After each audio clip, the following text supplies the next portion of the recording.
বিশ্বের নজর যখন ইরান যুদ্ধের দিকে স্থির, ঠিক তখনই ইউক্রেন রাশিয়া যুদ্ধের উত্তাপ অনেকটাই বেড়েছে। ইউক্রেন রাশিয়ার গহীনে একের পর এক ড্রোন হামলা চালিয়ে ব্যাপক ক্ষয়ক্ষতি করে চলেছে, আর এতে ক্ষেপে গিয়ে রাশিয়া প্রতিশোধ নেওয়ার জন্য মরিয়া হয়ে উঠেছে বলে মনে করছেন বিশ্লেষকরা। গত 2 সপ্তাহে ইউক্রেনের হামলায় রাশিয়ার জ্বালানি অবকাঠামোর বড় অংশ ক্ষতিগ্রস্ত হয়েছে, ফলে সম্ভাব্য বিপুল মুনাফার বড় অংশ হারাতে হয়েছে মস্কোকে। এর জেরে ইউরোপীয় দেশগুলোকে সতর্ক করেছে রাশিয়া। ইউরোপীয় প্রতিরক্ষা কোম্পানিগুলোর সঙ্গে ইউক্রেনের নতুন চুক্তির পর এই সতর্কতা আসে।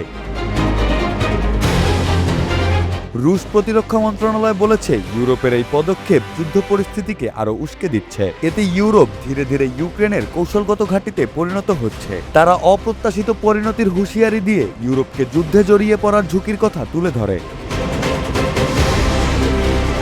রাশিয়ার সাবেক প্রেসিডেন্ট দিমিত্রি মেদভেদেভ আরও কঠোর ভাষায় বলেছেন, ইউক্রেনের সঙ্গে যৌথভাবে অস্ত্র উৎপাদনে যুক্ত ইউরোপীয় কোম্পানিগুলোর যে তালিকা প্রকাশ করা হয়েছে সেটিকে সম্ভাব্য লক্ষ্যবস্তুর তালিকা হিসেবে উল্লেখ করা হয়েছে। তার এই মন্তব্যের পর ইউরোপের সঙ্গে উত্তেজনা আরও বেড়ে গেছে।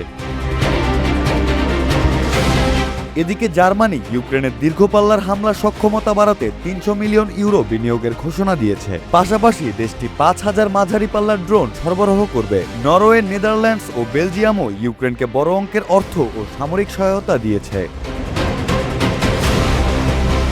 ইরান যুদ্ধের কারণে বৈশ্বিক তেল বাজারে সংকট তৈরি হয়, যার ফলে মার্চে বড় তেল কোম্পানিগুলো প্রায় $23 বিলিয়ন অতিরিক্ত মুনাফা করে। তবে রয়টার্সের প্রতিবেদনে বলা হয়েছে, ইউক্রেনের হামলায় রাশিয়া এই সম্ভাব্য আয়ের প্রায় 40% হারিয়েছে।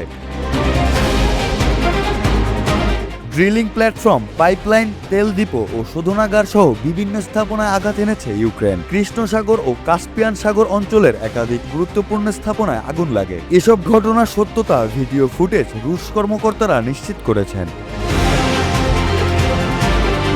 ইউক্রেনের প্রেসিডেন্ট জেলেনস্কি বলেছেন, রাশিয়ার গহীন এলাকায় হামলা এখন আর নতুন বা ব্যতিক্রমী কিছু নয়। তার দাবি, পশ্চিমা সহায়তায় ইউক্রেনের প্রতিরক্ষা সক্ষমতা বহুগুণ বেড়েছে। অন্যদিকে রাশিয়ার জন্য এত বিশাল ভূখণ্ডে নিরাপত্তা নিশ্চিত করা দিন দিন কঠিন হয়ে উঠছে। তবে রাশিয়ার হুমকির ধরন দেখে ইউরোপের সাথে সম্ভাব্য সংঘাতের আশঙ্কা দেখছেন বিশেষজ্ঞরা।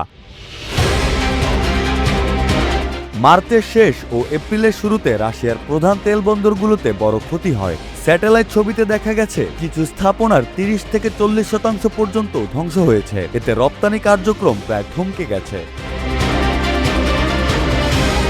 এই হামলাগুলো শুধু সামরিক ক্ষতিই করছে না, রাশিয়ার অর্থনীতিতেও ক্রমেই চাপ বাড়াচ্ছে। বিশ্লেষকদের মতে এই চাপ ভবিষ্যতে মস্কোকে যুদ্ধের কৌশল নিয়ে নতুন করে ভাবাতে বাধ্য করতে পারে, আর তারা আহত বাঘের মতন আরো ভয়ঙ্কর আক্রমণ করে বসতে পারে।